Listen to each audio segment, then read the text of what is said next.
नमस्कार दोस्तों, मैं हूं अदिति शर्मा और आपका स्वागत है मेरे YouTube channel Aditi Sharma faith and facts में। भारत की पवित्र भूमि पर ऐसे अनेक मंदिर हैं जहां केवल श्रद्धा ही नहीं बल्कि रहस्य और आस्था का अद्भुत संगम आपको देखने को मिलेगा। लेकिन राजस्थान के दौसा जिले में स्थित मेहंदीपुर बालाजी धाम एक ऐसा स्थान है जिसके बारे में सुनकर आज भी लोगों के मन में जिज्ञासा पैदा हो जाती है। आज के इस विशेष वीडियो में हम जानेंगे मेहंदीपुर बालाजी धाम का संपूर्ण इतिहास, पौराणिक कथा, धार्मिक मान्यताएं और मंदिर के नियम और उससे जुड़े हुए रोचक रहस्य। वीडियो को अंत तक जरूर देखें। मेहंदीपुर बालाजी धाम राजस्थान के दौसा जिले में अरावली पर्वतमाला की दो पहाड़ियों के बीच स्थित है। यह मंदिर जयपुर से इसकी दूरी लगभग 100 किलोमीटर है। देश भर से लाखों श्रद्धालु हर वर्ष यहाँ दर्शन करने आते हैं। विशेष रूप से मंगलवार और शनिवार को यहाँ भक्तों की भारी भीड़ होती है। कहा जाता है कई शताब्दी पहले यह पूरा क्षेत्र घने जंगलों से घिरा हुआ था। यहाँ जंगली जानवरों का भय था और कोई व्यक्ति यहाँ पर जाने का साहस नहीं करता था। लोक मान्यता के अनुसार एक संत को स्वप्न में भगवान हनुमान ने दर्शन देकर आदेश दिया कि जंगल में स्थित उनकी स्वयंभू स्वरूप को खोजकर उसकी सेवा प्रारंभ की जाए। जब उस स्थान की खोज की गई तो वहाँ बालाजी महाराज, प्रेतराज सरकार और भैरव बाबा के दिव्य स्वरूप प्राप्त हुए। बाद में उसी स्थान पर मंदिर का निर्माण किया गया और मंदिर की सेवा आज भी परंपरागत महंत परिवार द्वारा की जाती है। इस मंदिर की सबसे विशेष बात यह है कि यहाँ स्थापित बालाजी महाराज की प्रतिमा को स्वयंभू माना जाता है, जो कि स्वयं प्रकट हुई है, और भक्तों का विश्वास है कि भगवान हनुमान यहाँ बाल स्वरूप में विराजमान होकर अपने भक्तों की रक्षा करते हैं। यही कारण है कि इस मंदिर को केवल पूजा का स्थान नहीं बल्कि आस्था और विश्वास का प्रतीक माना जाता है। इस धाम में 3 प्रमुख देवताओं की पूजा की जाती है: श्री बालाजी महाराज, दूसरे प्रेतराज सरकार और तीसरे भैरव कोतवाल। कहा जाता है स्थानीय परंपरा के अनुसार प्रेतराज सरकार को उन सूक्ष्म शक्तियों और प्रेतात्माओं पर न्याय करने वाले दिव्य न्यायाधीश के रूप में माना जाता है। कहा जाता है कि बालाजी महाराज रक्षा और कृपा प्रदान करते हैं, वही प्रेतराज सरकार न्याय करते हैं, और भैरव बाबा इस दिव्य व्यवस्था के रक्षक या कोतवाल के रूप में जाने जाते हैं। भक्त अपनी प्रार्थना लेकर उनके समक्ष श्रद्धापूर्वक उपस्थित होते हैं। मेहंदीपुर बालाजी में होने वाले कुछ विशेष धार्मिक परंपराएं प्रेतराज सरकार से भी जुड़ी हुई है। मंदिर में प्रेतराज सरकार का विग्रह भगवान बालाजी के निकट स्थापित है। दर्शन के समय श्रद्धालु सबसे पहले बालाजी महाराज, फिर प्रेतराज सरकार और उसके बाद भैरव बाबा के दर्शन करते हैं। प्रेतराज सरकार का नाम रामायण, महाभारत या श्रीमद् भगवद गीता या प्रमुख पुराणों में उस रूप में नहीं किया गया। उनका महत्व मुख्यतः मेहंदीपुर बालाजी धाम की परंपरा और सदियों से चली आ रही लोक आस्था पर आधारित है। मेहंदीपुर बालाजी धाम की सबसे अनोखी बात यही है कि यहाँ केवल भगवान हनुमान की नहीं बल्कि प्रेतराज सरकार और कोतवाल कप्तान भैरव बाबा की भी पूजा की जाती है। यहाँ पर बालाजी महाराज दिव्य शक्ति के रूप के प्रतीक हैं, प्रेतराज सरकार न्याय के प्रतीक हैं और भैरव बाबा इस दिव्य दरबार के रक्षक के रूप में जाने जाते हैं। भैरव बाबा भगवान शिव का उग्र और रक्षक स्वरूप माना जाता है। सनातन धर्म में काल भैरव और बटुक भैरव सहित अनेक कई स्वरूपों का उल्लेख मिलता है। मेहंदीपुर बालाजी धाम में विराजमान भैरव बाबा को कोतवाल कप्तान कहा जाता है। कोतवाल का अर्थ होता है रक्षक या सुरक्षा अधिकारी। मंदिर की परंपरा के अनुसार भैरव बाबा बालाजी महाराज के दिव्य दरबार के रक्षक है और पूरे धाम की रक्षा करते हैं। ये बालाजी महाराज के दिव्य दरबार के कोतवाल है। श्रद्धालु बालाजी और प्रेतराज सरकार के दर्शन के बाद भैरव बाबा के दर्शन करने आते हैं। भक्त उनसे भय, संकट और जीवन की बाधाओं में रक्षा के लिए प्रार्थना करने आते हैं। धार्मिक ग्रंथों के अनुसार भैरव भगवान शिव का ही एक शक्तिशाली स्वरूप है, इसलिए मेहंदीपुर बालाजी धाम में इनकी पूजा शिव की दिव्य शक्ति के रूप में की जाती है। मेहंदीपुर धाम में प्रचलित परंपरा के अनुसार श्रद्धालु सामान्यतः इस क्रम में दर्शन करते हैं: श्री बालाजी महाराज, हनुमान जी, प्रेतराज सरकार, कोतवाल कप्तान भैरव बाबा। यह क्रम मंदिर की परंपरागत व्यवस्था का हिस्सा मानी जाती है। मान्यता है कि इन तीनों की संयुक्त आराधना से ही भक्तों को भय, संकट और नकारात्मक प्रभाव से रक्षा होती है। मेहंदीपुर बालाजी धाम पूरे भारत में अपनी विशिष्ट धार्मिक मान्यताओं के कारण ही प्रसिद्ध है। बहुत से श्रद्धालु कठिनाइयों से मुक्ति की कामना लेकर आते हैं। मंदिर की परंपराओं में विशेष प्रकार की पूजा और अर्जी का महत्व बताया गया है। इन्हीं मान्यताओं को श्रद्धालु अपनी आस्था के अनुसार स्वीकार करते हैं। मेहंदीपुर बालाजी के कुछ रहस्य हैं, मंदिर के कुछ नियम हैं, प्रसाद की परंपराएं हैं, अर्जी और दरखास्त का महत्व है। इसी बारे में मैं आपको आगे बताऊंगी। मेहंदीपुर बालाजी धाम को लेकर अनेक धार्मिक मान्यताएं प्रचलित है। भक्तों का विश्वास है कि यहाँ भगवान बालाजी की कृपा से जीवन की अनेक बाधाएं तो दूर होती है और मंदिर परिसर में प्रतिदिन विशेष आरती और पूजा अर्चना जिसमें हजारों श्रद्धालु भाग लेते हैं।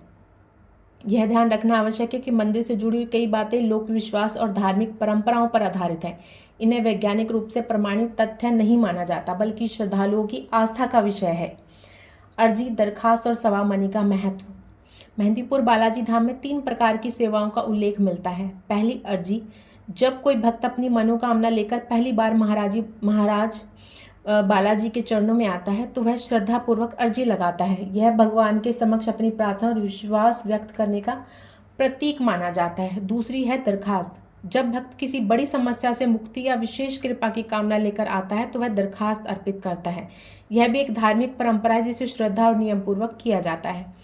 तीसरी, सवामनी। मनोकामना पूर्ण होने पर अनेक भक्त भगवान बालाजी को सवामनी का भोग अर्पित करते हैं। इसके बाद प्रसाद श्रद्धालुओं में वितरित किया जाता है।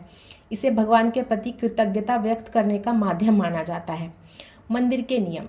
मेहंदीपुर बालाजी धाम में दर्शन के दौरान कुछ पारंपरिक नियमों का पालन करने की सलाह दी जाती है। मंदिर परिसर में अनुशासन और श्रद्धा बनाए रखें। मंदिर परिसरों के निर्देशों का पालन करें। धार्मिक अनुष्ठानों के दौरान अनावश्यक और वीडियो बनाने से बचें। स्वच्छता बनाए रखें और मंदिर परिसर को साफ रखें। प्रसाद घर क्यों नहीं ले जाते? लोक मान्यता है कि मेहंदीपुर बालाजी धाम का विशेष प्रसाद मंदिर परिसर में ही ग्रहण कर लेना चाहिए, उसे घर नहीं ले जाना चाहिए। यह परंपरा कई वर्षों से चली आ रही है और श्रद्धालु इसका पालन अपनी धार्मिक आस्था के अनुसार करते हैं। इस विश्वास का सम्मान करना ही मंदिर की परंपरा का हिस्सा माना जाता है। पीछे मुड़कर क्यों नहीं देखते? एक और प्रसिद्ध मान्यता है कि दर्शन करने के बाद मंदिर से निकलते समय पीछे मुड़कर नहीं देखना चाहिए। यह एक प्राचीन धार्मिक परंपरा है। भक्ति से बालाजी महाराज की आज्ञा और श्रद्धा का प्रतीक मानकर इसको पालन करते हैं। मंदिर किस समय जाएं? यदि आप शांत वातावरण में दर्शन करना चाहते हैं तो सुबह जल्दी पहुंचकर दर्शन करना बेहतर माना जाता है। मंगलवार और शनिवार को यहाँ विशेष भीड़ रहती है क्योंकि ये दिन भगवान हनुमान को समर्पित माने जाते हैं।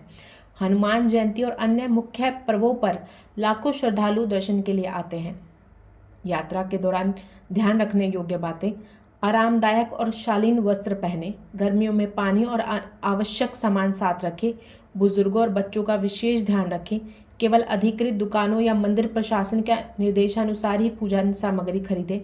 किसी भी अफवाह या अप्रमाणित दावे पर विश्वास करने के बजाय अधिकृत जानकारी का ही पालन करें। मेहंदीपुर बालाजी धाम केवल एक मंदिर ही नहीं बल्कि करोड़ों श्रद्धालुओं की अटूट भक्ति और श्रद्धा का केंद्र है। यहाँ आने वाला प्रत्येक भक्त अपने हृदय में विश्वास, भक्ति और आस्था लेकर भगवान बालाजी के चरणों में नतमस्तक होता है। मेहंदीपुर बालाजी धाम में प्रतिदिन प्रातः और सायकाल आरती होती है। आरती के समय पूरा मंदिर जय श्री राम और जय बजरंग बली के जयघोष से गूंज उठता है। घंटियों की ध्वनि, शंखनाद और भक्तों की भक्ति से वातावरण अत्यंत दिव्य और आध्यात्मिक हो जाता है। हजारों श्रद्धालु आरती में शामिल होकर भगवान बालाजी का आशीर्वाद प्राप्त करने का प्रयास करते हैं। श्रद्धालुओं के अनुभव। देश के विभिन्न राज्यों से लाखों हर वर्ष मेहंदीपुर बालाजी धाम पहुंचते हैं श्रद्धालु। कई श्रद्धालु बताते हैं कि यहाँ आकर उन्हें मानसिक शांति, आत्मविश्वास और आध्यात्मिक संतोष का अनुभव हुआ है। आसपास के प्रमुख दर्शनीय स्थल। अगर आप मेहंदीपुर बालाजी धाम की यात्रा पर जा रहे हैं और आसपास के दूसरे आप पर्यटक स्थल देखना चाहें तो यहाँ पर आपको चांद बावड़ी, जो आभानेरी भारत की सबसे सुंदर और गहरी प्राचीन बावड़ियों में से एक है, हर्षनाथ मंदिर जो प्राचीन शक्तिपीठ के रूप में जाना जाता है, जयपुर आमेर किला, हवा महल, जंतर मंतर और सिटी पैलेस जैसे विश्व प्रसिद्ध पर्यटन स्थल हैं, दौसा जो राजस्थान की संस्कृति और इतिहास से जुड़ा हुआ प्रमुख क्षेत्र है। इस तरह आप अपनी यात्रा को आध्यात्मिक होने के साथ साथ ऐतिहासिक और सांस्कृतिक भी बना सकते हैं। कैसे पहुँचे? सड़क मार्ग। अगर आप सड़क मार्ग के द्वारा जा रहे हैं तो आप जयपुर, दौसा, आगरा, दिल्ली और भरतपुर से नियमित बस और टैक्सी सेवाएं उपलब्ध हैं। अगर आप रेल मार्ग द्वारा आना चाहते हैं तो आपको निकटतम प्रमुख रेलवे स्टेशन बांदीकुई जंक्शन या दौसा रेलवे स्टेशन है, वहां से आप टैक्सी या बस द्वारा मंदिर पहुंच सकते हैं। अगर आप हवाई मार्ग चुनते हैं तो आप निकटतम हवाई अड्डा जयपुर अंतर्राष्ट्रीय हवाई अड्डा है, जहां से सड़क मार्ग लगभग 2 से 3 घंटे में आपको मंदिर पहुंचा देगा। यात्रा का सर्वोत्तम समय अक्टूबर से मार्च के महीने में मौसम अपेक्षाकृत अधिक सुहाना होता है, इसलिए यात्रा के लिए सबसे अच्छा समय माना जाता है। यदि आप विशेष धार्मिक उत्सवों का अनुभव करना चाहते हैं तो हनुमान जयंती, मंगलवार या शनिवार को जा सकते हैं। हालांकि इन दिनों पर अत्यधिक भीड़ रहती है, इसलिए समय से पहले पहुंचने की योजना बनाना बेहतर रहेगा। अगर आपको मेरा ये वीडियो और मेरे द्वारा सुनाई गई कथा और मान्यता अगर आपको इंस्पायर करती है तो आप मेरे इस वीडियो को लाइक करें, अपने परिवार और मित्रों के साथ शेयर करें और Aditi Sharma faith and facts channel को सब्सक्राइब करना ना भूलें और कमेंट में अवश्य लिखें जय श्री बालाजी महाराज। मिलते हैं अगली वीडियो में एक और अद्भुत धार्मिक रहस्य और ऐतिहासिक तथ्य